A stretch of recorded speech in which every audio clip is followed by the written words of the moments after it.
our SABC news reporter and finding out what is happening at the Madlanga Commission for day 24. How are you doing this afternoon, Sbahle? Good afternoon to you, Bridget, and to the listeners. Thank you for the time once again. Let's jump straight into it.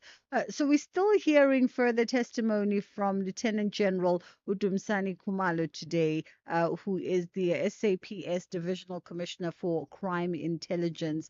What do we know about everything that's been discussed thus far for day 24? I think what General Kumado has done is just corroborate other people's information, of General Panazi and the police minister, rather the National Police Commissioner, to say that they only found out through social media about the dispute. Mm, And if you remember, that was a directive that was sent out by Prime Minister Sendom on the 31st of December. And this was a letter that which not directly was not directed to General Panazi, nor was it seen by General Dunsani Kumalo. So it really, really concerned him in that, when the news broke on social media, he was getting by hundreds from people affected by the decision from the minister. And what is happening, what is going on. And he even went on to say, December was a time where people are happy and celebrating time of the new year, and it was just not a period for him. Because of this letter, he didn't understand what was happening. And remember, in the letter, two things affected him directly. He had an intelligence, mm, and there was an issue of feeling, of the feeling rather, of the vacant position in crime intelligence. And the directive that came from Sesong was that they want to freeze, the process and not fill the vacancy. Secondly, the other issue that affected him was the disbandment of KTT. And I think what is really astounding about his testimony again, he just names, the filling of the vacancies. He attributed the stalemate that he had with Deputy National Police Commissioner General Shady Sidia, who, when he recommended the panel that he wanted serve in those positions, then General Shadow Sidia came up with a different panel. So there wasn't any middle ground or any agreement between the two, which led them to the stalemate. So I think that is really important. His testimony today is really important. This is the first time that General Kumar has actually spoken about the disbandment of the TKPT. mm, mm. And interesting, I almost feel like this commission started off on the premise of the PKTT, but it's definitely evolved into so much more than just the disbandment of this political killing task team. No, definitely. And I think, I think about this commission, the thing that is striking for me is just how far some of the country's top cops, are seemingly engaged with some criminals, alleged criminals. And this includes the life of General Sheriff, well, many from General Sani Kumalo, being associated with James Sonic, who convicted of car hijacking. I think Mm, it was like 38 charges against big people. So I think the nature of the mission, that explosive press briefing that we had from Zahlam Kwanazi, who, he kept emphasizing police and criminals can never be friends. And one also wonders, was he referring to General Sheikh Sidia, mm. this person who's a criminal and he can't be talked to policemen. So I think it's also revealing a lot about the character of some of these police officers who are occupying, some of these positions. And while we are one of the commissions, I think General Dunsany Kumalo, who I believe is nowhere near to ending his testimony, will still reveal a lot before the commission. Yeah. And of course we heard about the Stuart James character, quite Mm. concerning the proximity that those in the upper echelons in the SAPS have to some criminally identified persons. The fact that this person was at Parliament's ad hoc committee just the other day. Exactly. And this was what General Kumalo was saying that, you know, his knowledge and within the South African police that people who occupy, or police officers rather, who occupy top positions, including the life of General Sheriff, are normally appointed a personal protector or a driver. And according to sub records, there is no indication of this electronic fellow in anything. Worse are the conditions that have been leveled against him, time and time again. And I remember him reading like a long list of some of the conditions that he's had, or Mm. even some of the charges that have been leveled against him. And it doesn't reflect us too well. I mean, we've also seen, where in instance where people treat him on his head, or a police officer, rather, a warrant officer, uncle, who's very close to General Sheriff Senior, going to the home of that people testimony to pick up something. She went in there empty handed and came out with a white paper bag. And Mm. you had, Malu, alluding to the fact that there may have been money, inside that paper bag. And Mm. I mean, it's really, really worrisome.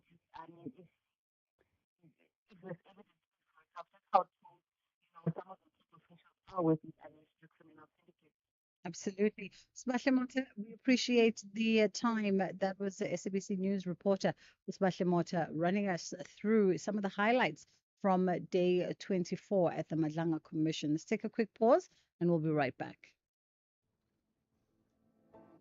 Extraordinary is built on innovation, and Vodacom Business is leading the way.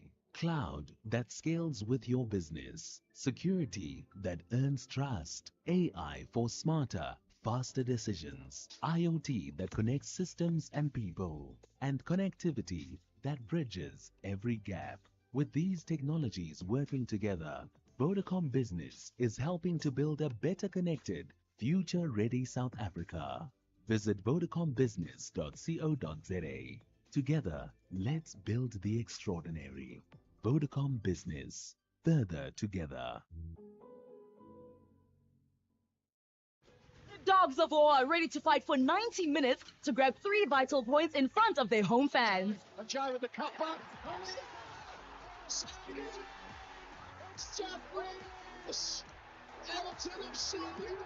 However, the Cottagers want to add extra efforts to triumph and find a way out of the bottom half. For Wilson.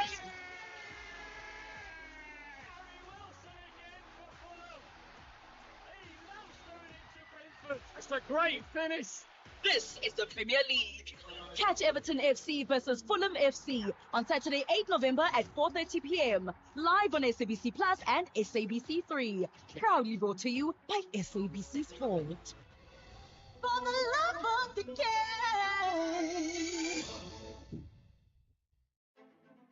This November, SAFM proudly presents the third annual lecture. And as the Freedom Charter says, no legitimate government could claim authority unless it is based on the will of the people.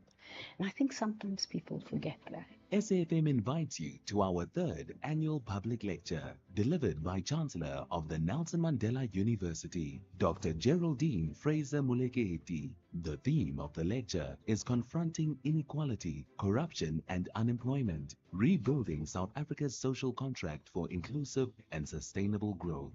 The lecture will take place on the 27th of November 2025 at the Indaba Hotel, Spa and Conference Center in Fourways, Johannesburg. Secure your seat by emailing us at rsvp@safm.co.za. SAFM, leading the conversations that move us. You are listening to The Full Circle. Alrighty, it is the full circle. It's just gone 20 past 1 o'clock. And of course, that email address for you to RSVP for the third annual SAFM lecture is rsvp@safm.co.za. If you want to join us out at the Indaba Hotel come the 27th of November to hear the the Chancellor of the Nelson Mandela University, Dr. Geraldine Fraser Muleketi, share some pearls of wisdom. We are going to be chatting counterfeit toys now, and we're looking at board games. trading cards, and all kinds of other goodies. And apparently, counterfeit games are now on the rise in South Africa, and they're becoming quite popular, these items, thus creating an entire market. For counterfeit board games and trading cards, and some people might even ask you, well, what's the big deal? I'm getting it at a fraction of the price from the guy at the corner of the robot. But there's a lot of things that you need to consider. And so we thought we'd talk to Farrell Frank, who is the managing director of SA Toys and Games Association. How are you doing this afternoon?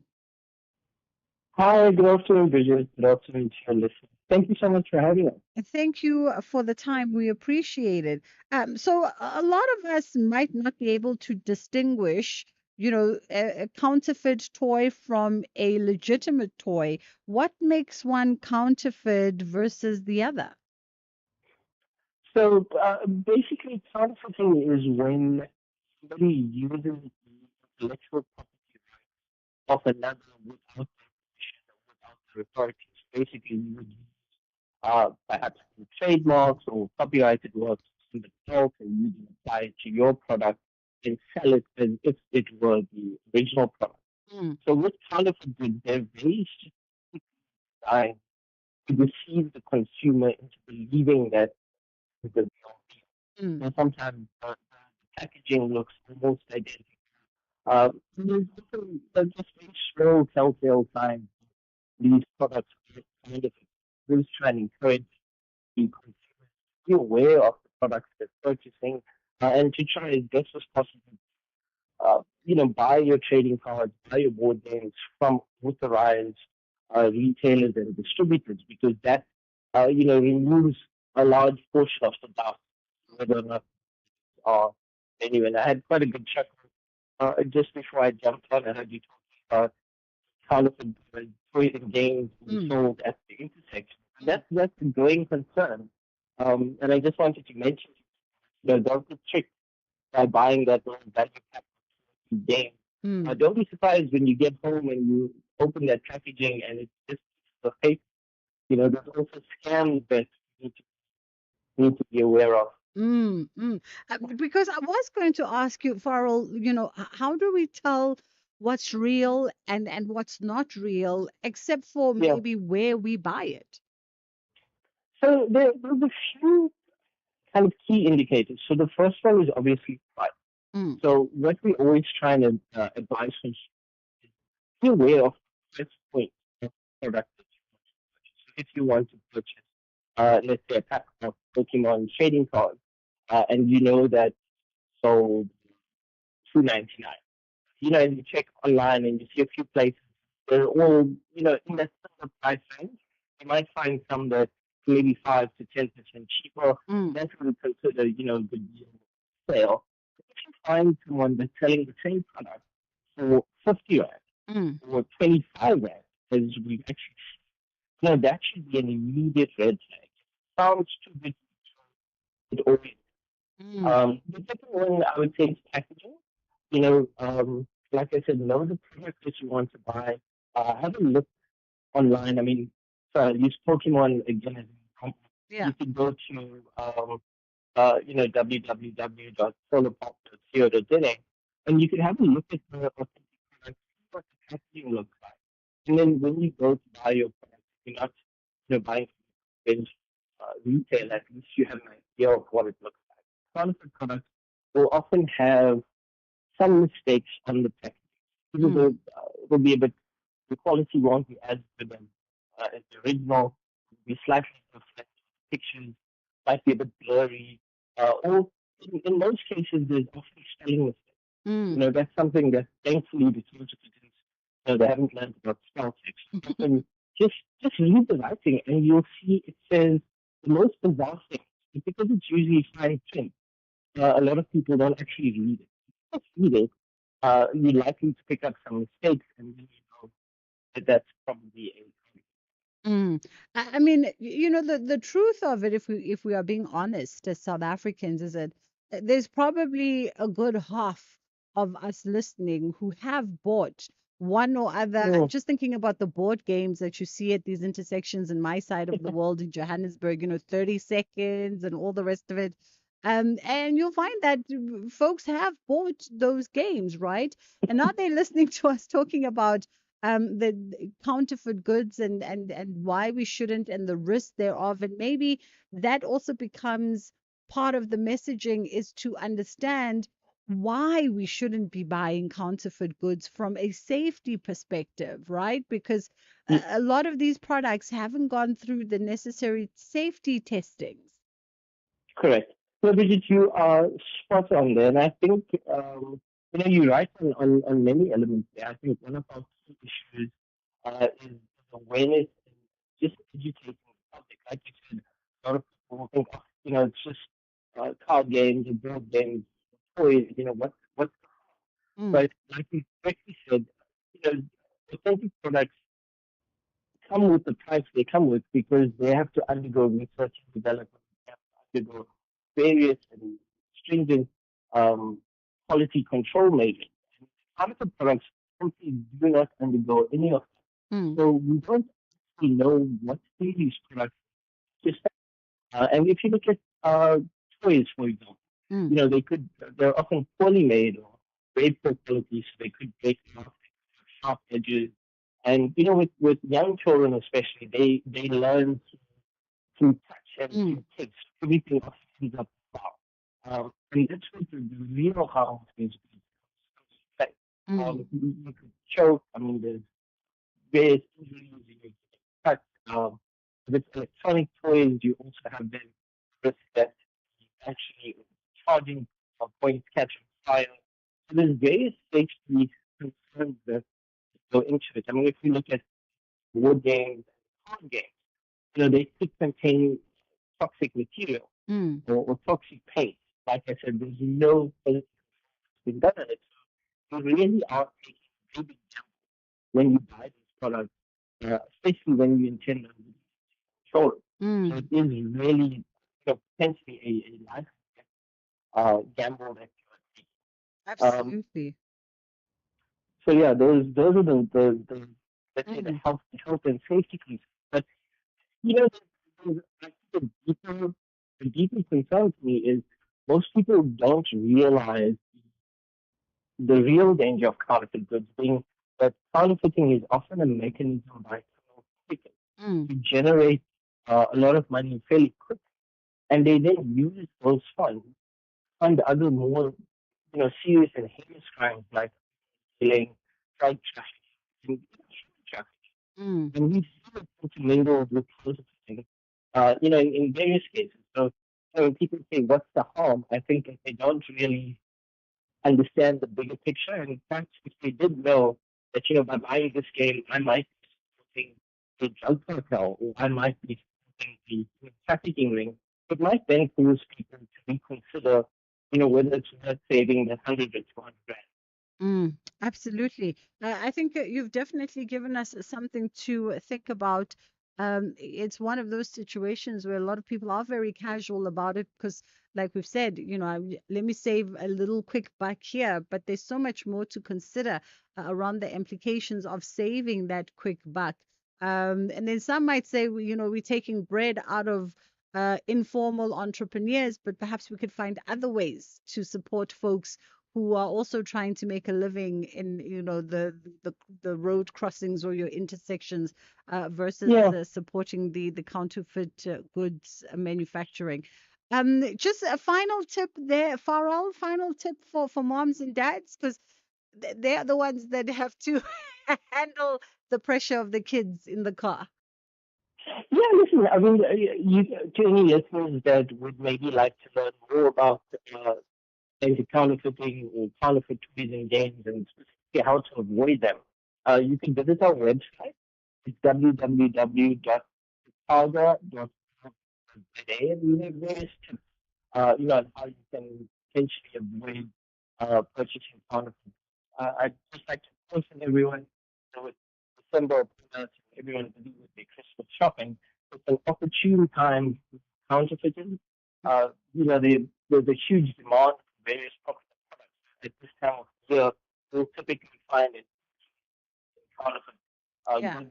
Across all industries. So just to be a bit vigilant. Like I said, try and buy from authorized retailers, authorized distributors, especially when it comes to your trading cards. Yeah. People often buy them with the intention of doing less.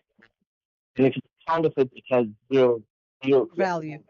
We have to And if leave you it buy there. it, We have to leave it there for this afternoon, sure. Farrell Frank. But thank you so much for the safety tips there. He's the managing director of SA Toys and Games Association. It's gone 1:30. It's a time to touch base with Ondalambana. Thank you, Bridget. On the news headlines, the case against the first suspect was arrested in connection with the drive-by mass shooting in Reha Park, Ekurhuleni, over the weekend has been struck off the roll. He was expected to appear at the Boksburg Magistrate Court today. The Matlanga Commission has heard how a stalemate between Crime Intelligence Head General Dumisani Khumalo and suspended Deputy National Police Commissioner Shadrach Sibiya led to vacancies in crime intelligence not being filled. And the White House says U.S. President Donald Trump is keeping a close eye on the situation in Nigeria. This comes days after the U.S. president made threats to initiate military action against the West African country over religious violence against Christians. A full update follows at the top of the hour. SAFM 104 to 107 nationwide. With the ever-changing financial landscape, it can be difficult to make sense of all the moves at times. Join me, Jimmy Moyaha, on the SAFM Market Update with MoneyWeb, Mondays to Thursdays, 6 to 7 p.m, as we break down the key market trends, top financial stories, and smart investment insights, all in one place. It's everything you need to stay financially informed and ahead of the curve. Stages, pages, screens, and more on the Full Circle with Bridget Masinga. All right, we are catching up quickly with Dr. Narissa Ramdhani, who is the CEO of the Ifaletu Foundation, and we're looking at the exhibition Still We Rise. How are you doing this afternoon? Very well, Bridget. Thank you Good so much. afternoon to you and the listeners. Thank you so much for the time, Dr. Narissa. So let's get to it. In honor of the G20 summit in South Africa, you and the team are presenting a powerful exhibition. Tell us more about this collection, Still We Rise. Okay, well, I think the title of the exhibition resonates very deeply within the South African context. In the rephrasing to we as opposed to still I rise, we recognize the collective spirit of resistance, solidarity, and shared survival that underpin the struggle for liberation. And so, in the current world context of rising authoritarianism, systematic inequality, etc., these artworks are more than an archival honoring. They speak to us as we face our own struggles in the present. They remind us of the courage it takes to express ourselves nakedly and truly. So that is the connection. So the exhibition, it's showcasing repatriated work that was repatriated back to South Africa by Ifaletu Foundation over the last 2 decades, as well as some iconic works from the SABC art collection. Can you give us some pointers around some of the works that have found their way into this exhibition, and perhaps even the backstory of how they became repatriated or how they came to leave the country in the first place? Well, it's a very poignant story because they were purchased by Australian diplomats who were posted here in the 60s and 70s. And two of these diplomats, Diane Johnston and Bruce Haig, who just passed on last year, approached South Africa in 2004 through their governments, and in collaboration with the South African government, looked at how to bring these artworks that they purchased back into the country. And that's what gave rise to Ifaletu in 2005. So it was a wonderful collaboration between Australia and South Africa. And at the time when we launched it, many of the artists were still alive. So can you imagine how emotional an event it was for them to have seen these artworks leave the country and return after so many decades, and even for their families. It's, really a special moment. And right now, currently at the exhibition, we have a piece on display that was done by Mr. Dickoby Benedict Martin. I mean, as you know, he's no stranger to South Africa. Aside from his incarceration in Robben Island, he's also held many ministerial positions. And he has played a significant role in the world of art, and he still does. And his art was one of those pieces that was purchased by Diane Johnston, the diplomat, and returned to South Africa. So it was, I think, rather appropriate that he opened this exhibition for us. After all, an exhibition is at heart a conversation, a dialogue between the artist and the world. And this was his dialogue. So yes, it's been a wonderful journey. And while our collection has been all repatriated from 16 countries, the SABC collection also holds iconic pieces, such as those by Dumeli Feni, etc. And but they were purchased by the SABC. I mean, always interesting when we get a glimpse of historical artworks that hold great significance for a country and its people when they come back into the country and into the possession of the nation. Because at times, such artworks are lost forever and never make their way back. Absolutely, and that's why we consider this collection one of South Africa's treasures, because it's giving us firstly, it is the only glimpse of life in the township in those early years, and secondly, it's allowing us to appreciate the strength of the creative strength that resides in this country, because as you recall, during the apartheid years, we were led to believe that we did not possess any artistic strength or skills. And now, as a result of this collection, we're being taught otherwise. And I mean, this collection has been, selections from our collection have been exhibited in countries such as the United Kingdom, Australia, France, Australia, and many of them at the invitation of heads of state. Even for the Olympic Games, we were invited by the Prime Minister of the UK to exhibit in 2012. So, the world appreciates the strength. And by launching it now for the G20, there's a great deal of synergy here because the G20 is built on pillars of building resilient economies, promoting sustainable development, fostering an inclusive future. And the art of struggle speaks directly to the human foundation upon which these pillars must rest. Absolutely. Dr. Narissa, it's definitely an exciting exhibition indeed, and one that I hope every South African gets an opportunity to glimpse.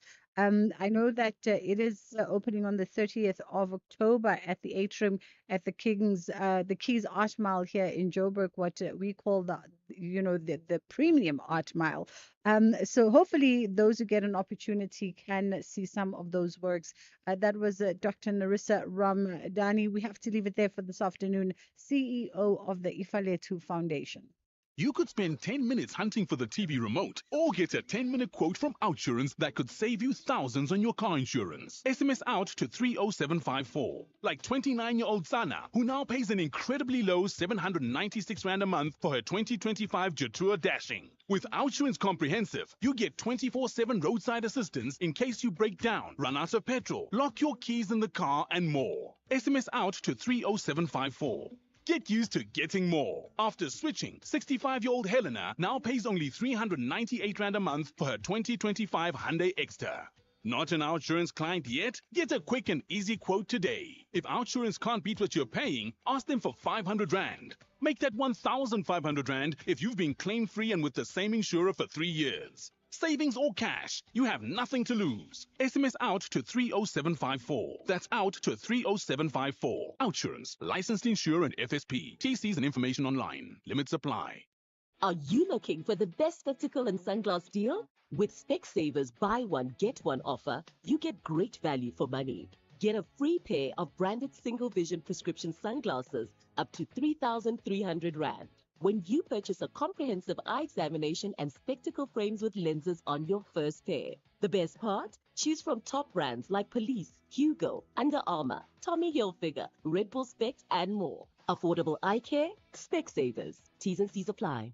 So, you switched to a different brand of sun protection. And you're still getting vitamin E and UV filters for high sun protection and a safer summer. Plus long-lasting water-resistant skin protection that's approved by skin specialists and the Cancer Association. That's because you made a clever switch to Click's Sun Protect products with Click's trusted quality and great value. When you switch, it just clicks. Switch and save only at Clicks. The Full Circle with Bridget Masinga, Monday to Friday, 1 to 3 p.m.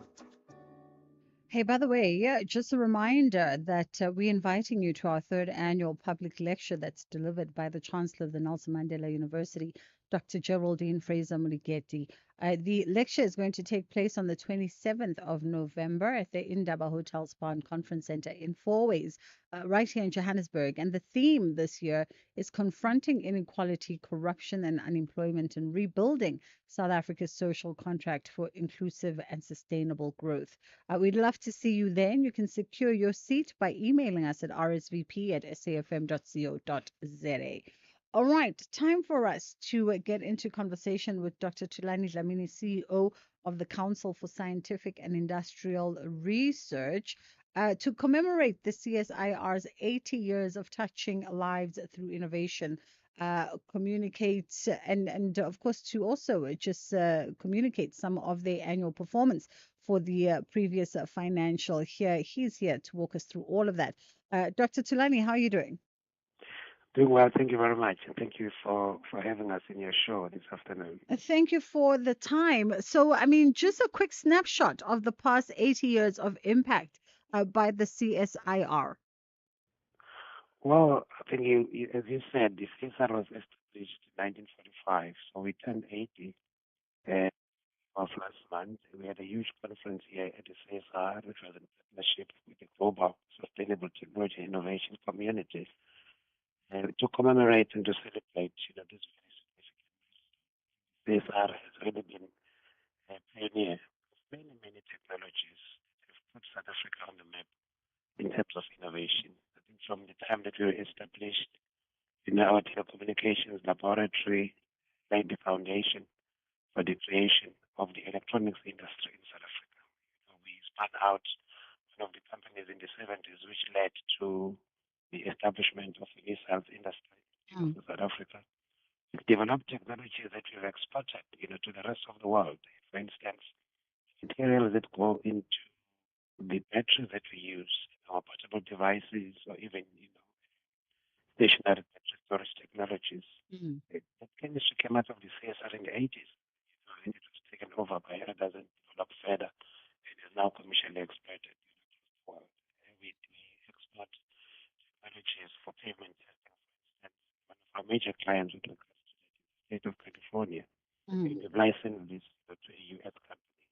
We've developed technologies for the inspection of high voltage power transmission lines, very unique cameras, first in the world. The company that we created in 2008, which is commercializing this technology now, has 50% share, sells these products, to the likes of NASA, ABB, major players in the energy sector. So there are many examples of the wonderful and excellent work that the CSR has done to demonstrate the capability that South Africa has to be future force of project.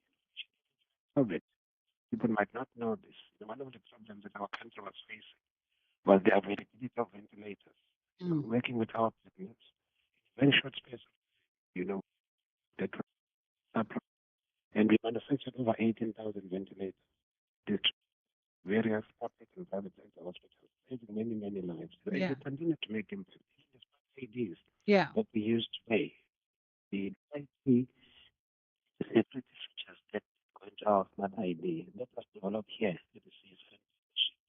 So there Interesting. are many examples of wonderful work that has been done by the CSI Yeah. to contribute to industrial development, but also to support the creation of a capable state.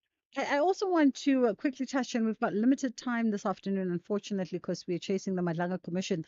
But I want to touch quickly as well on, the CSIR and how it's strengthened local science, engineering, and technology, especially when we're looking at the talent pipeline. And a very important point, we are only able to do the things that we do because of the caliber of the people that work in the CSIR. It's very important for us to continuously invest in capability development. We employ about 2,298 people, of those 1,610 scientists, engineers, and technologists. So we are very deliberate about pipeline development. We have various programs that we do to achieve this. We have a very active bursary program of 560 students annually that we take.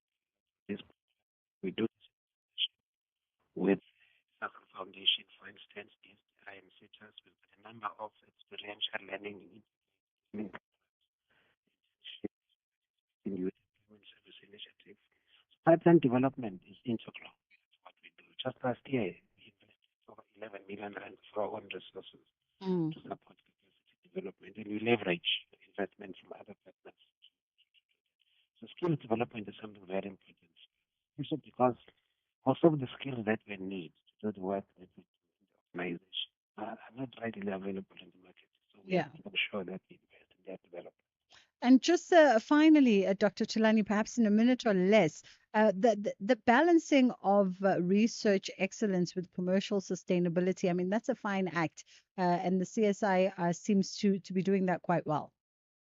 Indeed, indeed. Our view is that research excellence, financial sustainability, and commercialization are not mutually exclusive. In fact, our excellence in research drives our financial sustainability within the organization. One of our values is excellence, and I think that our partners choose to work with us because we have demonstrated excellence that exists within the organization through our work. So it's a matter that is very close to our heart, and we strive for excellence in everything that we do within the organization because it gives us relevance and it enables us to attract business from our partners. Absolutely. We have to leave it there, but congratulations of 80 years of innovation and excellence. That was Dr. Tulani Dlamini, CEO of the Council for Scientific and Industrial Research. It is fast approaching 10 to 2 o'clock. We're just going to take a quick break and then we come back on the other side and get into our kids programming. SAFM 104 to 107 nationwide. I'm Michelle Constant. Join the JSB crew and I every Saturday and Sunday morning between 7 and 10 a.m. We promise to keep you informed and entertained with innovation, culture, cars, travel, life learnings, environment, and of course, your big fat juicy. Small stories, big ideas, massive inspiration. It's the Jet Set Breakfast on SAFM. The voice of Dr. Titi Chulo opens a breathtaking journey of courage and memory. The Fatherland, directed by Aubrey Sikabi, combines music, movement, and a helicopter on stage. Experience it live at the South African State Theatre until the 9th of November. You can get your tickets from 150 Rand with special discounted prices. The Fatherland, where South Africa's story soars to new heights. This program is brought to you by SABC Education, enriching minds, enriching lives.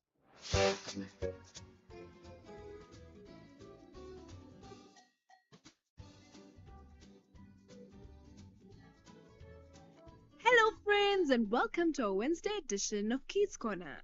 I hope you're all having a good day and treating the people around you with kindness, especially your parents and caregivers.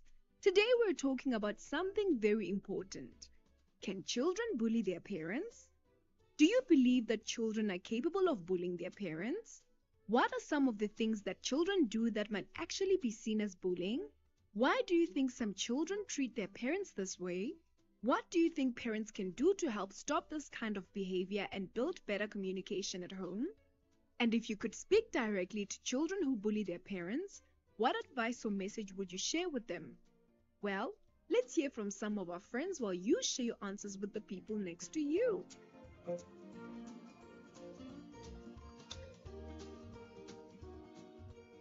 My name is Pyogo Tempembe. I am 11 years old. Yes, I believe that sometimes children can behave in ways that are hurtful to their parents, which can feel like bullying. It's not just something kids do to each other. Some things that might be considered bullying include yelling at their parents, refusing to follow rules, or giving them the silent treatment. These are actions that can make parents feel sad or frustrated. I think children might bully their parents when they're feeling overwhelmed or angry and don't know how to communicate those feelings properly. Sometimes they might think that being mean can get them what they want. Parents can set clear expectations for their behavior and talk to their kids about feelings. It's important for them to have open communication and show their children that it's okay to express their emotions in a kind way. I could tell them to think about how their behavior affects their parents and that being kind is really important. It's okay to be upset, but it's better to talk about those feelings rather than lash out. Thank you. Greetings. Today I'll be talking about bullying. I don't believe that children are bullied by their parents, but somehow kids feel bad when they are told not to do something by their parents. Sometimes they feel unloved or hate from their parents. And some of the things that children do to their parents that I think is bullying is asking for favors from parents and not returning them. When your mom buys you something from work, when she comes back from work, she should find the house clean and the chores done at least to appreciate her. And what parents can do to stop children from bullying them, they should teach them respect and self-control. What I would say to children about bullying their parents is that they should not like underestimate or think negatively about how they feel parents do something to them, but then they should love and respect them. Thank you. Hello everyone, my name is Lorraine. Thank you so much for listening to the Kids Radio Show today. Yes, I do think that kids can bully their parents, and the way they can do this is by physically bullying, like hitting, kicking. They can make threats to their parents if they don't get what they want. And yeah, that's just how kids can bully their parents.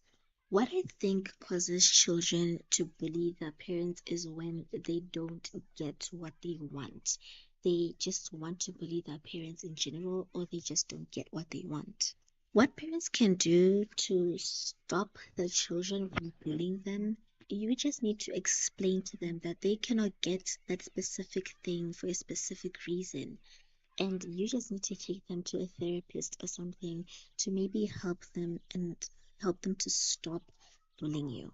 What I would say to children who are bullying their parents right now is please stop bullying your parents.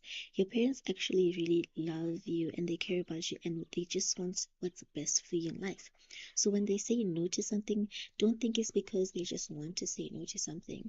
They have a specific reason for them to say no. Thank you so much for listening to me today, and I hope you have a wonderful rest of your day. Bye. Hello everyone, my name is Matimba Kosa. I am 6 years old. I go to Jabez Christian Academy School. Kids can bully their parents by shouting and being aggressive. Parents can teach their kids to stop bullying them by teaching them respect. To all the children who bully their parents, you need to stop. It gives them stress and causes them pain. All children need to respect their parents. Hello friends, my name is Akana Takaran. I am 9 years old and I am in grade 4. Yes, I believe that children are capable of bullying their parents. Children can bully their parents by being mean, refusing to listen, talking back, and also beating them. What causes kids to bully their parents is lack of discipline and when they are seeking for attention. What parents must do to stop their kids from bullying them, they should set rules, be good role models, and teach their kids how to respect others. I would say to kids who are bullying their parents to stop, because when they bully their parents, it is showing disrespect and it hurts their parents' feelings. Good day, my name and surname is Apele Bembe and I am 8 years old. Yes, I think sometimes children can be mean to their parents and that can feel like bullying. It's not just something that happens between kids. Some children might talk back a lot and ignore their parents when they ask them to do something or even throw tantrums to get their way. That can hurt their parents' feelings and make them feel sad or frustrated. Sometimes children might feel overwhelmed or upset and they don't know how to express those feelings. They might think that between me, me is the way and get what they want or to show they're frustrated. Parents can set clean rules and talk to their children about how important it is to be kind and respectful. They should listen to their children's feelings too and help them learn better ways to express their feelings. I would tell them to think about how their parents feel and that it's really important to treat everyone with kindness. It's okay to be upset, but there are better ways to talk about it without being mean. Thank you.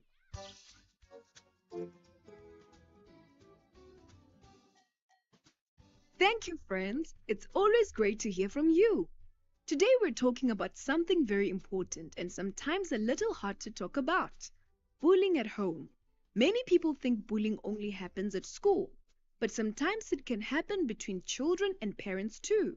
You might be wondering, can children really bully their parents? The answer is yes, and it usually happens when children speak or act in ways that hurt or disrespect their parents. For example, shouting at them, refusing to listen, calling them names, or even using hurtful words when they don't get what they want. Some children might also ignore their parents on purpose or threaten them just to get their way.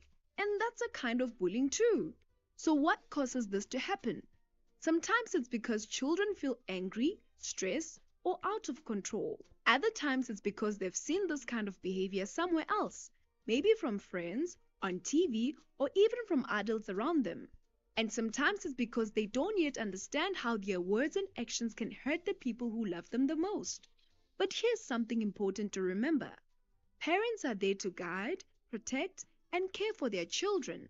They deserve respect, love, and kindness just like anyone else. When parents set rules and say no, it's not because they want to make children unhappy, but because they want to keep them safe and teach them what's right. If parents notice bullying behavior, they can help by staying calm, talking to their child about what's happening, and helping them understand how to express their feelings in a better way. Parents can also set clear boundaries and remind their children that kindness and respect must always start at home. And to children who might sometimes act in hurtful ways towards their parents, it's never too late to change. Saying sorry, giving a hug, or choosing to speak with respect can make a big difference. Your parents love you deeply, even when they're correcting you. So, friends, let's remember love, respect, and kindness are the best ways to treat the people who care for us. Let's lift our parents up, not tear them down. After all, a happy home begins with gentle hearts. That's it for today, friends. See you next time.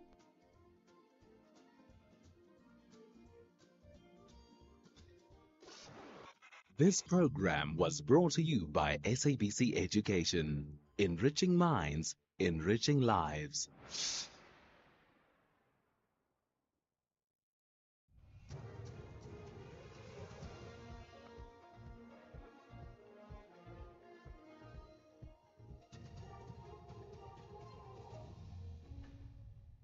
On the top stories, first suspect in the Recha Park shooting to be released and thunderstorms expected in the KZN Midlands.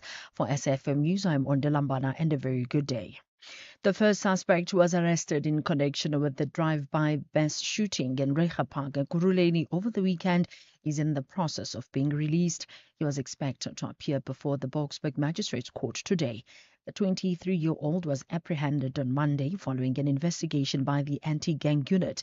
6 people were killed, including 3 women, while 3 others were injured. Sasha Naidu reports. After spending 2 nights behind bars, the 23-year-old suspect will now be released from police custody. It's understood that the suspect, who was arrested on Monday night, is being released due to lack of evidence linking him to the incident. Meanwhile, acting Gauteng Police Commissioner Fred Kekana says a second suspect has been called in for questioning in connection with the drive-by mass shooting incident over the weekend in Recha Park. Prime Intelligence Head Dumisani Khumalo has testified that the letter to disband the political killings task team was only shared with him on 14 January this year. The PKTT was disbanded on 31 December 2024 by the Police Minister Senzo Mchunu. Khumalo is currently testifying at the Madlanga Commission, which is also looking into political interference in law enforcement agencies. When the National Commissioner came back from leave and then called me in for the discussion of this letter, and then he handed over the file with the letter. So that was the first time I will say I confirmed that it's not fake news.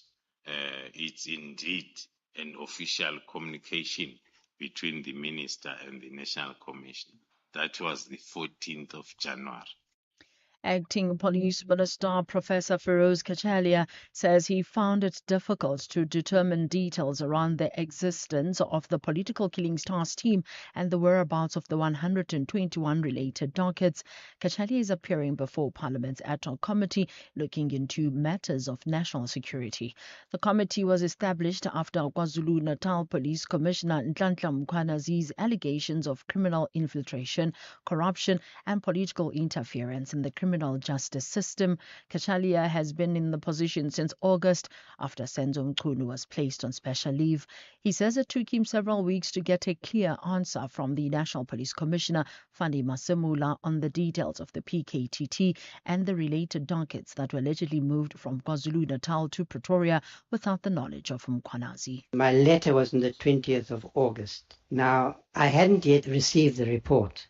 When I saw a statement that the National Commission had made in public that the dockets had been transferred back to KZN. That was inconsistent with my understanding of what he had conveyed to me. Residents in areas along the Midlands of KwaZulu-Natal are urged to remain vigilant as severe thunderstorms are expected. The inclement weather will be accompanied by heavy downpours, damaging winds and excessive lightning. Large amounts of small hail are also expected over some northwest parts of the province from today and tomorrow.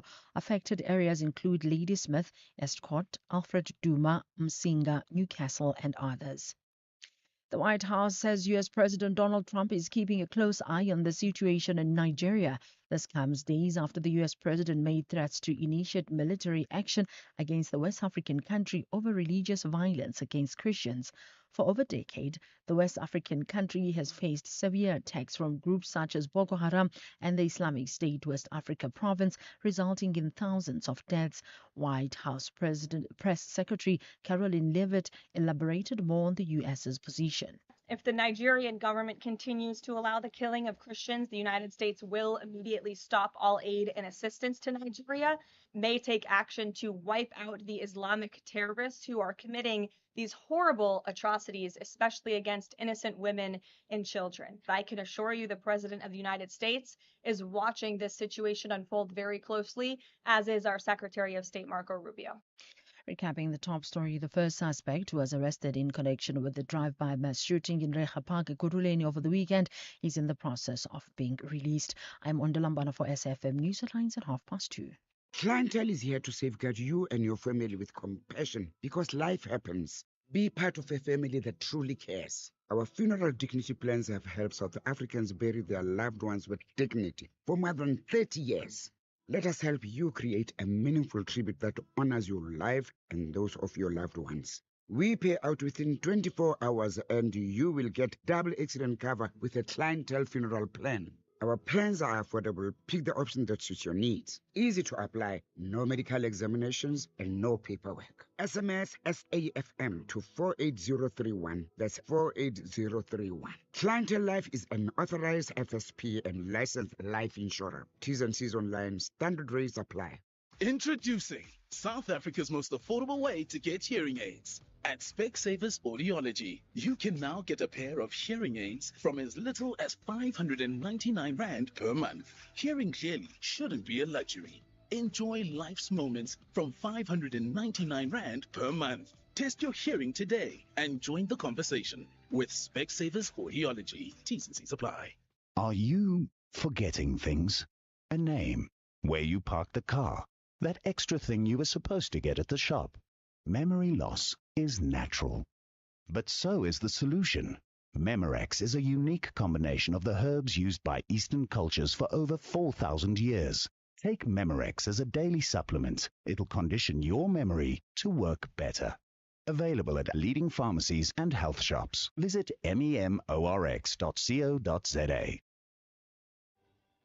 Whether it is a CCMA referral, problems with a mechanic, unfair blacklisting, or an uncontested divorce, Clientele Legal offers professional legal services to all South Africans. Our plans are affordable, and you receive up to 745,000 Rand worth of legal services per year. We cover civil, criminal, and labor-related matters. Our nationwide legal teams are standing by to support you 24 hours a day. Plus, all plans include a 5,000 Rand bail benefit. Join today. SMS SAFM to 32195. That's SAFM to 32195.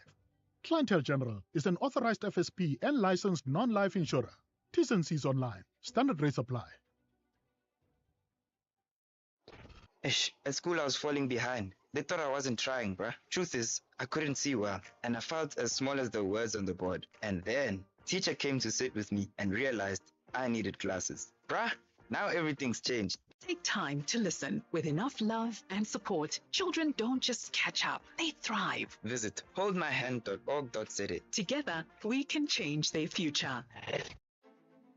This November, SFM proudly presents the 3rd annual lecture. And as the Freedom Charter says, no legitimate government could claim authority unless it is based on the will of the people. And I think sometimes people forget that. SFM invites you to our 3rd annual public lecture, delivered by Chancellor of the Nelson Mandela University, Dr. Geraldine Fraser-Moleketi. The theme of the lecture is Confronting Inequality, Corruption and Unemployment, Rebuilding South Africa's Social Contract for Inclusive and Sustainable Growth. The lecture will take place on the 27th of November 2025 at the Indaba Hotel, Spa and Conference Center in Four Ways, Johannesburg. Secure your seat by emailing us at rsvp@safm.co.za. SAFM, leading the conversations that move us. Extraordinary doesn't just happen, it's built brick by digital brick. Vodacom Business is helping shape South Africa's businesses from scalable cloud and AI that powers smarter decisions to IoT and connectivity that bridges every gap, backed by security that you can trust. Together with business and government, Vodacom Business is building stronger industries and thriving communities. A nation ready to lead. Visit www.vodacombusiness.co.za. Together, let's build the extraordinary. Vodacom Business, further together. Whether it is a CCMA referral, problems with a mechanic, unfair blacklisting, or an uncontested divorce, Clientele Legal offers professional legal services to all South Africans. Our plans are affordable, and you receive up to 745,000 Rand worth of legal services per year. We cover civil, criminal, and labor-related matters. Our nationwide legal teams are standing by to support you 24 hours a day. Plus, all plans include a 5,000 Rand bail benefit. Join today. SMS SAFM to 32195. That's SAFM to 32195. Clientele General is an authorized FSP and licensed non-life insurer. T's and C's online. Standard rates apply. The Expresso Morning Show has been nominated in 5 categories in the 3rd Annual National Film and Television Awards South Africa. It all happens on Saturday, the 22nd of November, 2025, at the South African State Theatre in Pretoria. And public voting is open from the 13th of October to the 20th of November at midday. So visit nationalfilmacademy.com, register, and vote for Expresso Morning Show in all 5 categories. Then, of course, catch us weekdays 6 to 9 a.m. right here on S3.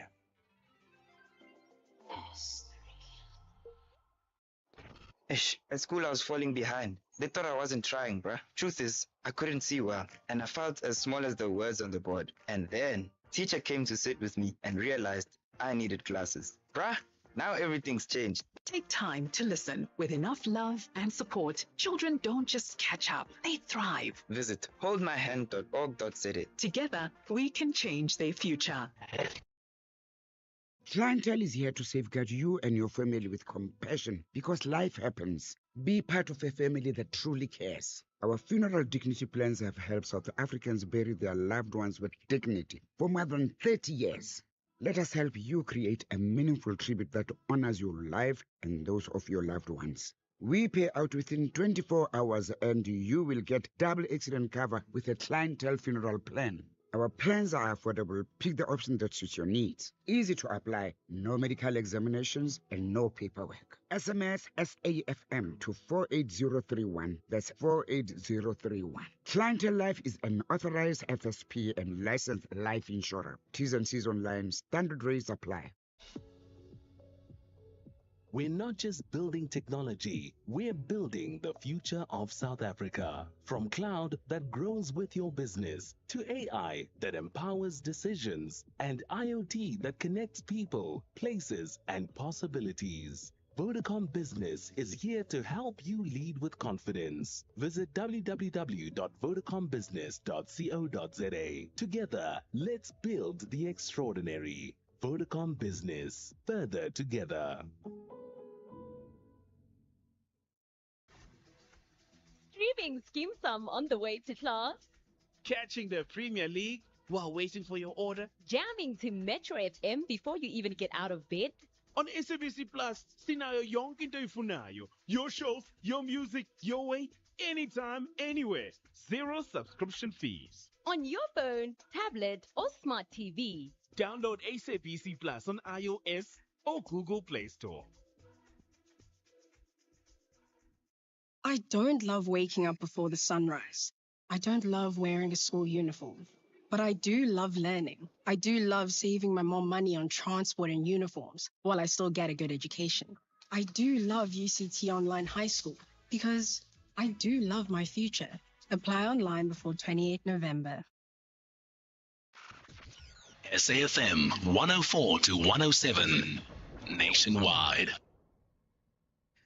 It is 2:15, and they're back from the ad break. So we're going to leave it here by way of the commercial break, as we like to call it, our content contribution to you during the lunch break. And then we're going to hand on over to the Madlanga Commission that's going to roll out until the remainder of the afternoon. John is standing by to bring you the National Pulse a bit later on. Lieutenant General Sibiya, Major General Shibiri, Nkwashu, Captain Mahotle, by that time were the names identified. So these were the names identified by the 16th of January already. Yes.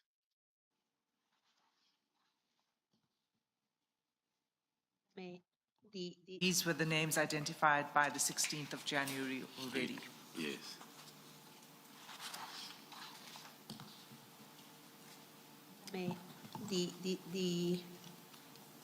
The fourth name that you are not naming, what is the reason for that?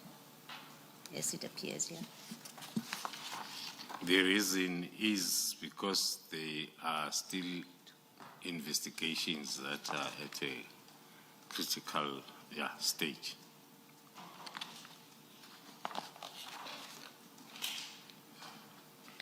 And then if you turn over this page to the next slide, what is this, what's the purpose of this presentation? The next slide, it's going into details on the same, but talking to the structure of the SAPS officers identified to be working with the cartel, but on a standalone.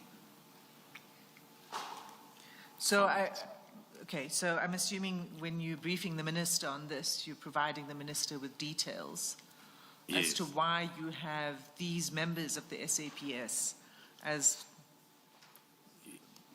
potential implicated persons in your investigations.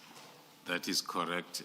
On our verbal briefing and also on our speaker notes, we had all the facts as well as evidence that had been collected by then that are linking the identified to the cartel.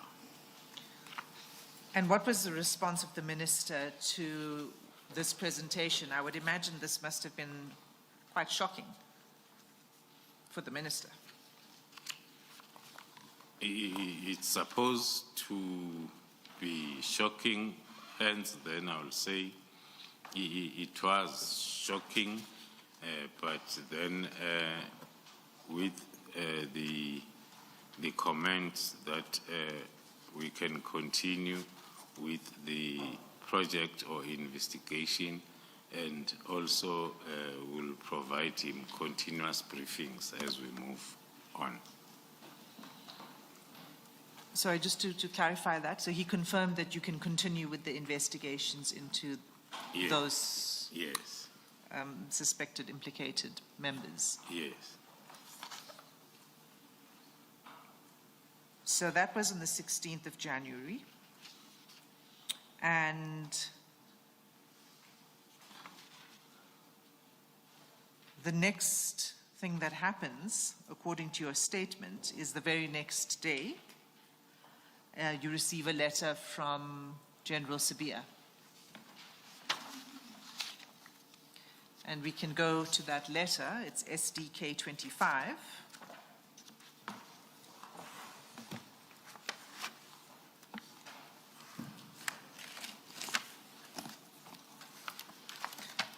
Now, this letter is dated 17 January. Had you had any communication with General Sibiya between the first email you received on the 7th of January from his office for the close-up report? So between the 7th of January and this letter, did you have any communication with General Sibiya? After I received the email on the 7th, There were few calls that I received from him trying to find out as to how far. Then those questions will be met from my side with the same explanation that I've given, that I do not understand what is it that I need to do. Because you just forwarded to me an email without an attachment, so as then I can understand what is it that I need to do. So our discussions were around that, and then there was also somewhere during the discussions when then I indicated that I'll rather wait for the National Commissioner, to whom then the letter that was trending was addressed to, so as then I can officially understand what is it that must happen. So it was those discussions, and then as I've indicated, on the 14th, when the National Commissioner came back, then we had those discussions and way forward, followed by the briefing on the 16th, and then preparing for the report for the 20th of January, as per the letter. But then after the briefing on the 16th, then on the 17th, I then received the letter as per Annexure 25. Okay.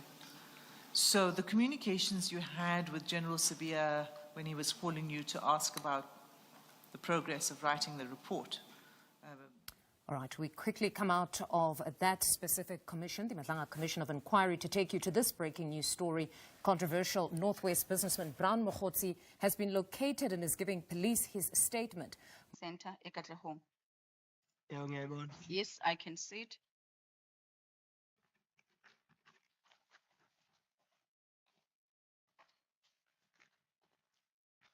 Next transaction, 29 July 2014. It's a withdrawal, 400 Rand, Naledi Shopping Center, AC Katlehong. Bese mhla 29 July 2014 isho ukuthi futhi imali engango 400 rand khona lapha endaweni yaseNaledi Shopping Center eKatlehong. Yes, I can see it.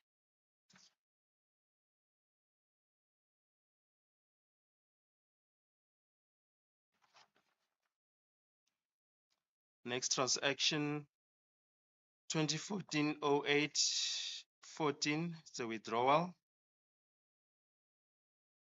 in the amount of 400 Rand at Boxer Nongoma, ATM Center Nongoma. Mhla 14 ku-August kunyaka ka 2014 khishwa ke imali engango 400 rand eBoxer Nongoma ATM Center Nongoma. Yes, I can see it. Do you still maintain that you cannot remember as to who made this withdrawal? Usasho namanje ukuthi wena ukhumbula ukuthi ubani ke owakhipha le mali?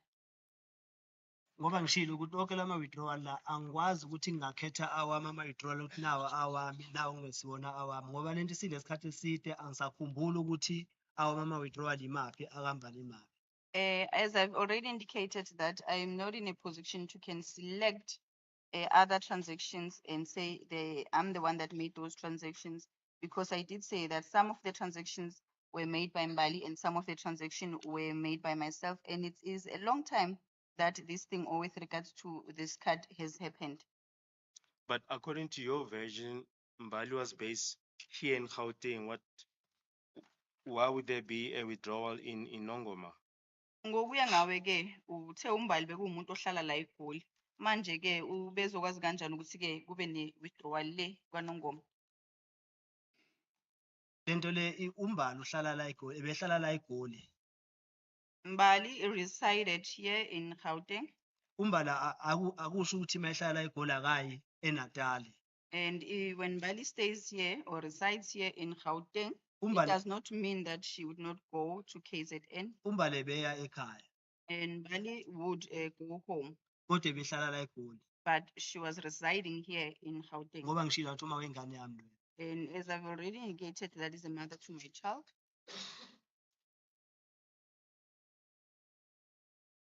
Did you have any bank cards on you during this period? Ngaso leso sikhathi ke bekukhona yini amabhangi amakhadi wakho wasebhangi ubunawo wena uwaphethe kuwena? Cha bengekho. No, there weren't any. Did you give Mbali all your bank cards? Umbali wamnikeza wonke amakhadi wakho wasebhangi? Ebemathatha amakhadi amasebhange behlala ngibale and isizathu sokuthi ehlale ngibale ngishilo ngathi umbali nginengane naye angisekho eduze kwakhe sengise ekhaya so kumele kule makhadi la uma kukhona umuntu ofaka imali eStandard Bank esebenzise leli khadi uma kukhona umuntu ofaka imali eCapitec esebenzise leli khadi uma kukhona umuntu ofaka imali eNedbank asebenzise leli khadi leli. I did say that I had 3 bank cards and all the 3 bank cards, I left them with Mbali. I did indicate to this court that I have a child with Mbali and I would tell her when there's money or deposit made to the Nedbank card, when there's a deposit made to the Capitec card, and when there's a deposit made to the Capitec card, as to which card must she use. But I had left all 3 cards with Mbali. And mina noma ngifuna imali noma ngisekhaya bengitshena yena umbali ukuthi akangikhiphele imali anginikeze imali ephathisa imoto ezihlaya ezemakhaya. And as I'm home and in need of cash, I would tell Mbali to make a withdrawal for me and give it to the people who would be driving down to KZN. Every Friday kunemoto ezihlayo ezisuka eGoli eziya emakhaya hayi emadrobheni eziya emakhaya. Every Friday, there are cars that would drive down to KZN, not to Johannesburg.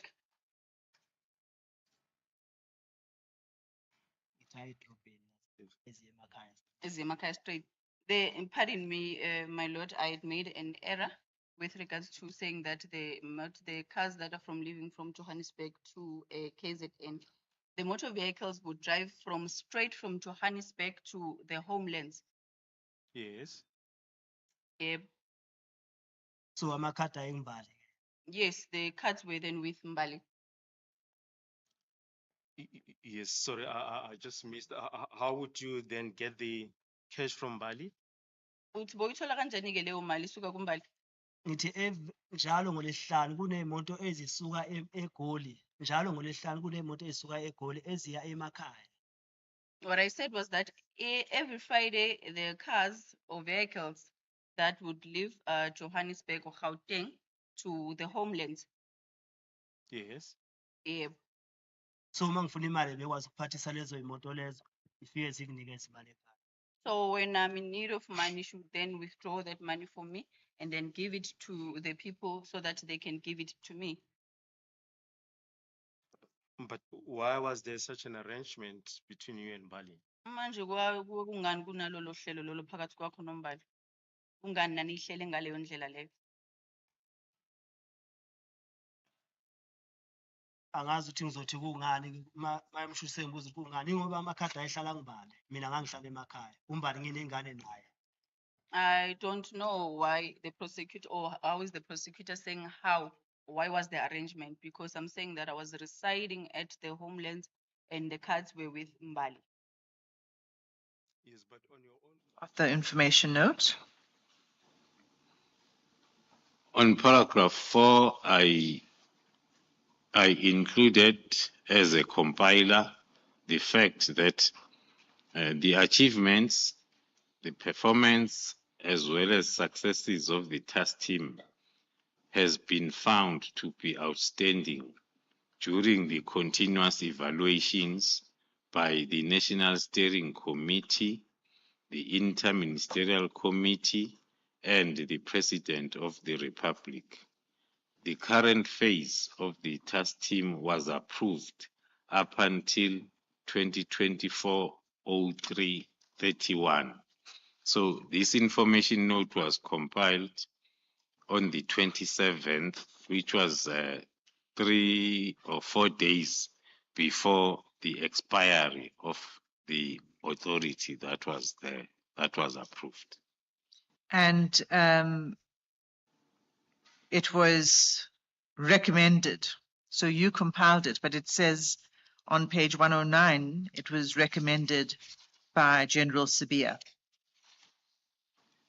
The findings, I mean, The information note was recommended Right. by General Sabia on the 26th of March. So he would have agreed with the assessment of the PKTT as of March 2024, as described in paragraph 4. That is correct, Commissioners. And this is the request for extension that was approved, if we see page 110, by the National Commissioner, but for a smaller amount than was requested. That is correct, Commissioners.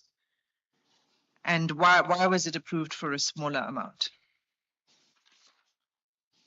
The reason can be found also on my recommendations and on page 109, that the first recommendation is for the whole estimated budget for the financial year to be approved.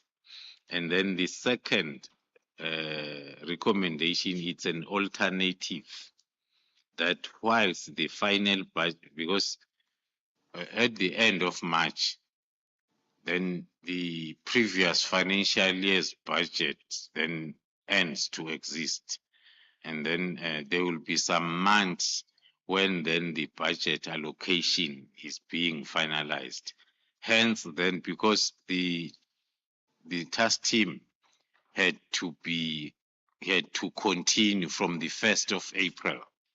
So hence then that alternative to say, whilst the final budget allocation is being considered for the whole financial year, for that 94 million, a 2-month portion of the above estimated budget to be approved in order for the extension of the task team to be effected from the 1st of April 2024.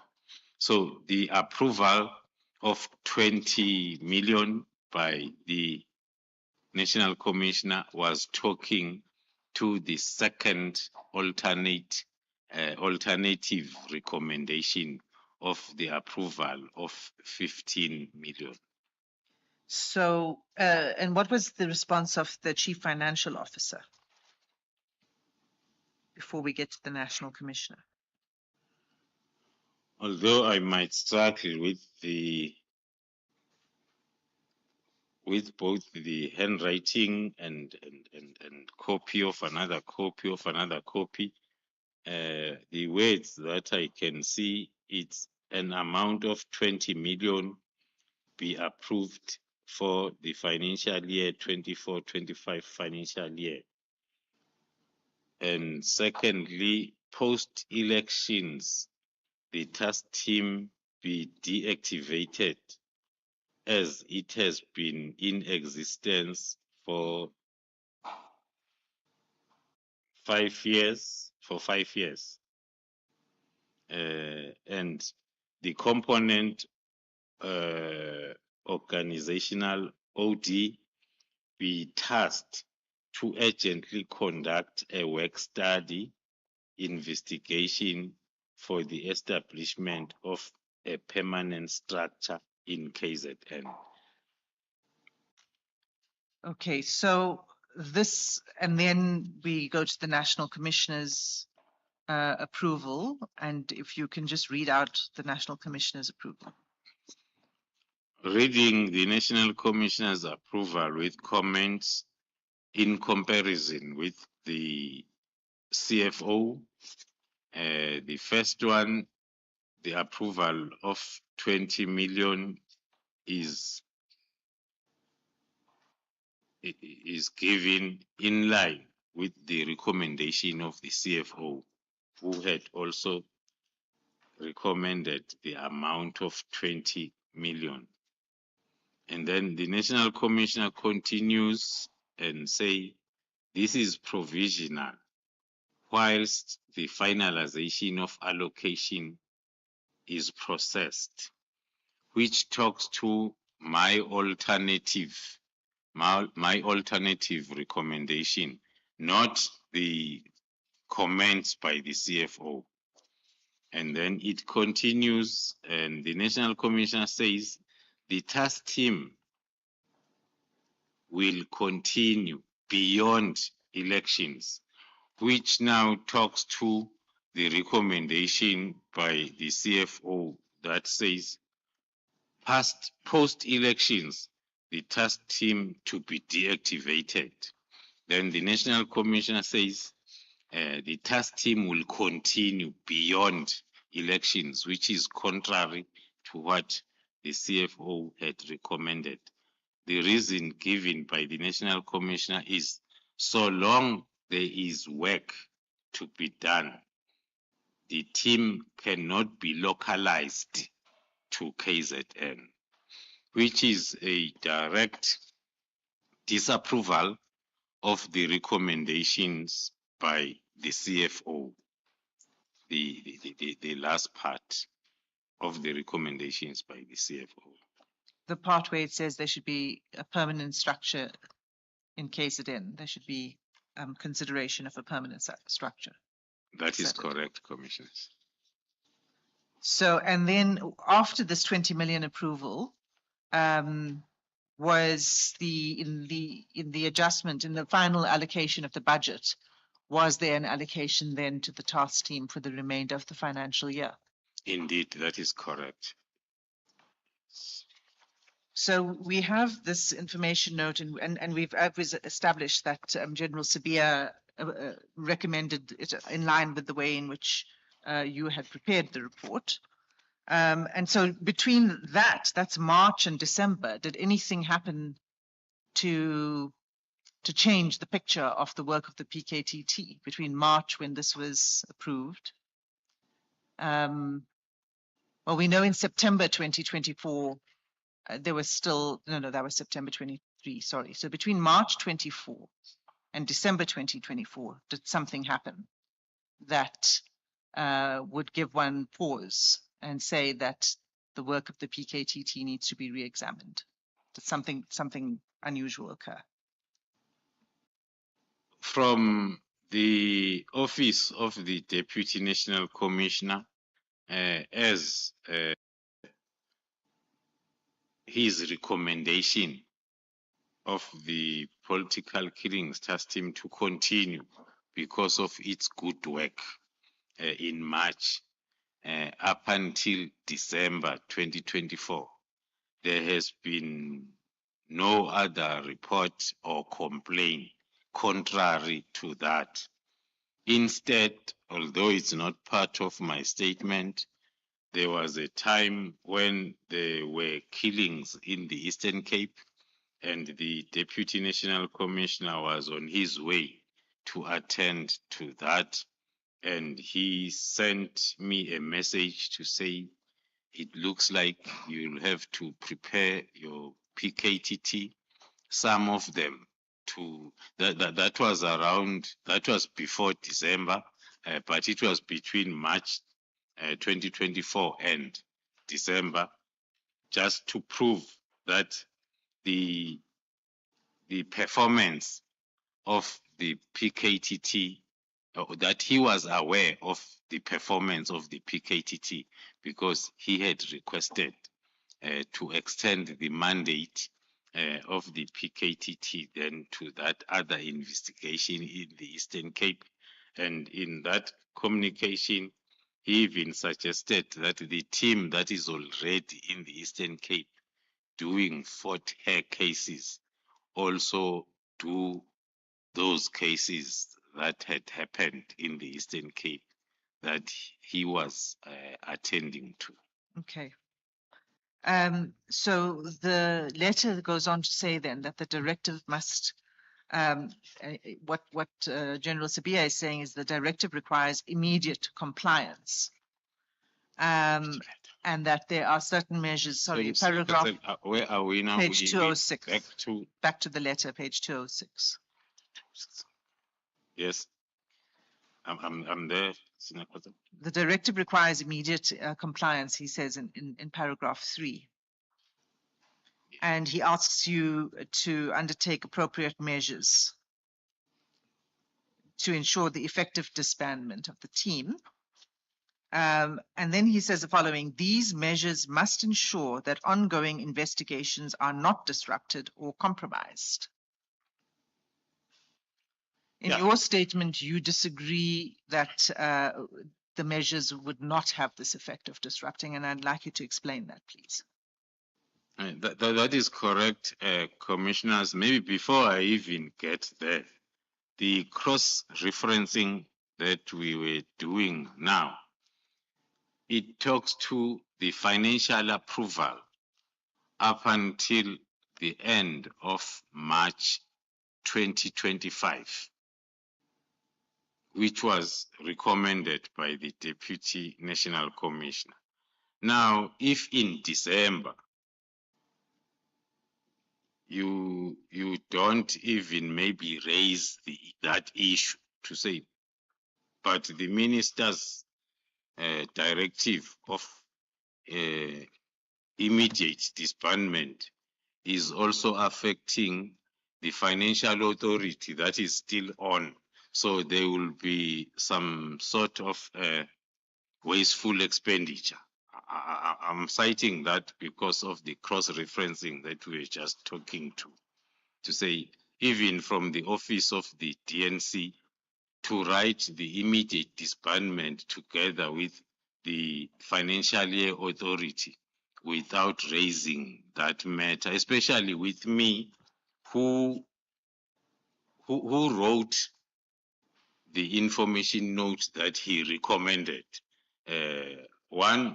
I would have expected that maybe writing to me, my supervisor must tell me as to what is it that I must do now with the funds that are committed already until end of March. If now my supervisor says disband now, beginning of January, whereas the supervisor said, here is the financial authority that you can commit up until the end of March. Then coming back to the sub-paragraphs of paragraph 3, the measures that had been forwarded to me to implement or to put in place in order to ensure that the ongoing investigations are not disrupted or compromised. It was the continuation of confusion because the paragraph before, it says disband now or immediately, although it's not safe nowadays to use the two interchangeably, the immediately and now, but it says immediately deactivate. And then measures that you must put in place to make sure that investigations are not disrupted. According to me, they are all not reasonable. They are not talking to the main message because the first one talks to the monitoring and oversight. Now, if you disband all the structures, who is going to do this monitoring and oversight? Because you started by disbanding. So that was not going to be possible to happen. That measure number one. Same applies to accountability. Accountability moves together with an official allocation of a task to someone. Now, after we have disbanded and removed all the responsibilities from everybody, then it was going to be a problem in terms of accounting. The other issue that one can flag that is appearing almost throughout the measures is the accountability, oversight, and everything that needs to happen. It's directed to the Divisional Commissioner for Detectives and Forensic Services. So from us that were responsible in accounting, that will mean with immediate effect, we cut and we are no longer responsible or accountable. It's someone else now that must be accountable with effect from that day the immediate disbandment is effected. Also, another example that one can use on those measures is the assignment of cases, where, if I may read, it says all dockets must be hand-delivered to a location designated by the Divisional Commissioner, Detectives and Forensic Services, who must establish a secure repository for case files and evidence to ensure continuity and prevent any loss or tampering. These dockets will then be reallocated to appropriate investigative units. So reading that together with measures to be put in place to make sure that ongoing investigations are not disrupted. It's another example that I can quote to say it's contrary to, because if we take all the dockets to the office of the Divisional Commissioner Crime Detection, who must then look for people somewhere that are going to start or continue with this investigation, that on its own amounts to the disruption that on paragraph 3 you are trying to avoid. Put measures in place to avoid disruption, but the measures in place that we are putting, they are promoting disruption. So that is another example that I can cite as to why then this directive was also very impossible to implement from the side of the responsible and accountable project manager. I could not, because by that time I was still a responsible and accountable project manager. Now, to comply with something that is going not to be in line with my responsibilities and accountability was not going to be the right thing to do. And it was Just also talking... Before we proceed to go further, what specifically stated is that the dockets will be reallocated to appropriate investigative units with the capacity to continue the investigations. Did you know which investigative units this would be? Did you know what he was referring to here? No, all what I knew was what was written in the letter. There was no additional information or an attachment that tells me that which unit is going to continue. It was just this letter. Hence, then my interpretation was, if then investigating officer A was busy investigating this docket, then he or she is told to put it down and then take it to the office of the divisional commissioner. And this divisional commissioner look for a suitable unit and an investigating officer who's going to continue with the investigation.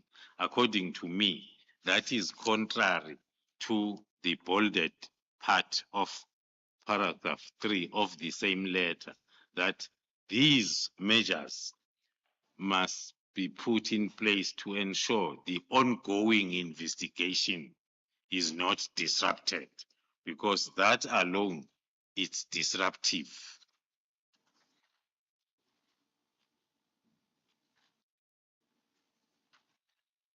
Okay, continue. I think we're dealing with 146 was addressing what you were saying now. Paragraph 147 of your statement, you also speak about the lack of capacity within existing units to deal with these dockets. Are we back to the statement? Sorry, we're back to the statement, yes. We're going between the statement and the letter. So that's paragraph 147. So, on paragraph 147, to still talking to the measure number 3.4, cross-indexing to the letter, it still explains that the initial reasons for the establishment of the PKTT was the failure of the normal units to effectively investigate these cases. Now, there we are saying for that reason that PKTT was formed, because of the inability by the existing investigating units and also them being ill-equipped. We were referring that to the methodology applied by the PKTT, that it's totally different from the methodology that will be applied by any unit, investigative units. That commissioners one maybe can add that the discussion that talks to these dockets, the way they were and are investigated, to be transferred to a normal murder and robbery or whatever name investigation unit will not make sense, because the unit is totally different from a task team. You cannot talk to those two as if one can replace another. The unit of, let me first start with another example. The unit of National Intervention Unit, the combat, it is made up of operatives that have successfully completed the national intervention training. Only them. No one else can be part of that unit. Same applies to a investigative unit or a murder and robbery unit. It is made up of investigators. Then the task team, the difference is you draw expertise from different units to make a task team. So it will be naive to think that what the task team can do, the unit can also do, because the task team is made up of expertise from different units and expertise. That is what we are trying to stress on that paragraph. So the effect would have been to revert to the traditional method that you were talking about yesterday of policing and investigating. That is correct, Commissioner. So those are the measures that General Sabia was saying you need to put in place, which you felt would have the effect of disrupting the investigations. But then in paragraph 4, there's a second thing that's requested, and that's the closing report. So can you just read the first sentence of paragraph 4, please? Thank you, Commissioners. The paragraph 4 is a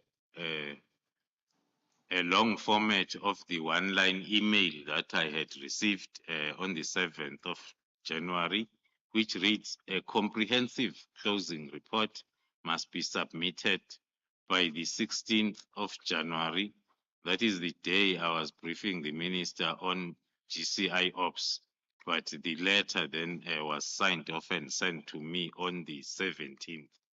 And then I would have to confirm the compliance with the above mentioned directives, and that report would have been structured according to the next guidelines. Okay. So the report required you, well, first he says the report must be submitted the day before the letter was sent to you. And he says it must confirm that you have complied with those measures that you were just discussing now. And then that it should contain the following items. Can you just deal with those items that were required from the closing report? When one went through the requirements of the report, that's when one lost the hope as to if you want to compile this report, what is it that you need to do? Because the first one talks to the executive summary, where I was expected, or we are expected, to give the mandate, purpose, functions, and reasons for disbanding the task team. From the very same me, the project leader, who was not consulted, who do not know why. But now on the report, I must give the reasons. Hence, Commissioner, as I say, then it's one of the directives that when you go through and you want to comply, you end up being more confused than before you received it. Because some of the parts, one would have been able to give the mandate, to give the purpose and the functions. But now the last one that says the reasons for disbanding. Now, how do you marry these conflicting requirements as reflected? And I suppose the same would apply to the next bullet, which is summary of the key considerations that resulted in the decision to disband the task team. You were not favored with the key considerations. Yeah. One might then use the same approach, commissioners, that the senior council is using, that you were not given. But as I've indicated, it starts with you were not even consulted. And in the letter of the 31st, there are no details. And in the email of the 7th, it's worse. Not even the attachment is there. But now on a long directive of the 17th, a lot is required that one cannot get anywhere, including then the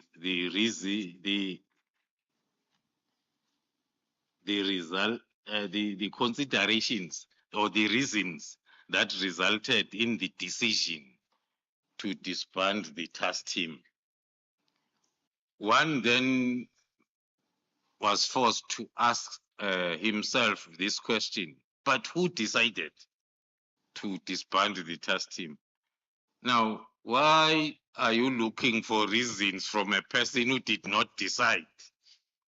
Because this letter maybe was having a wrong address. It was supposed to go somewhere else, then mistakenly it was addressed to myself. So it's one of the issues that will make it very difficult to attend to the issues raised in this directive. So you've given that response in paragraphs 148.1 and 148.2 of your statement. So, but then you give a second criticism in 148.3 of your statement. Can you deal with that?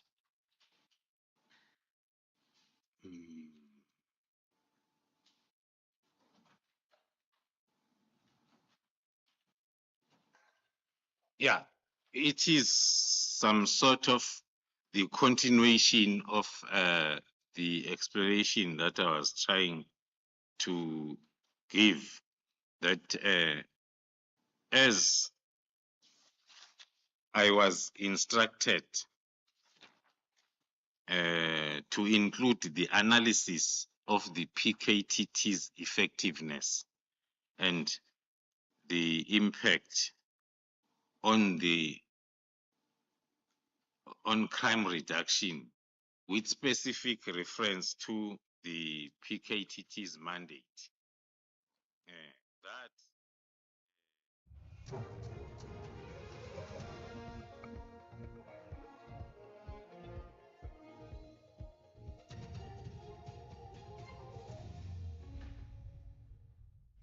On the top stories, Brown Mokgotsi gives a statement on attempted hit and first suspect in the Recha Park shooting to be released.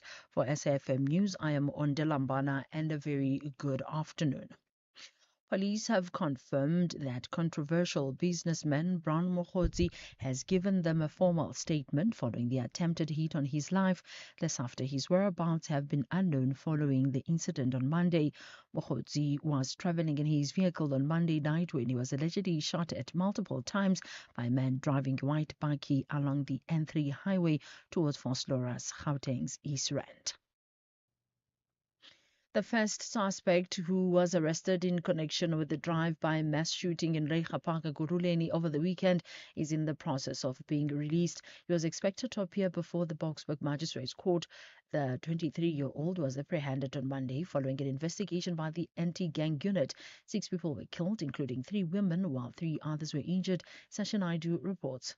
After spending 2 nights behind bars, the 23-year-old suspect will now be released from police custody. It's understood that the suspect, who was arrested on Monday night, is being released due to lack of evidence linking him to the incident. Meanwhile, acting Gauteng Police Commissioner Fred Kekana says a second suspect has been called in for questioning in connection with the drive-by mass shooting incident over the weekend in Recha Park. Crime Intelligence Head Dumisani Khumalo has testified that the letter to disband the political killings task team was only shared with him on 14 January this year. The PKTT was disbanded on 31 December 2024 by Police Minister Senzo Mchunu.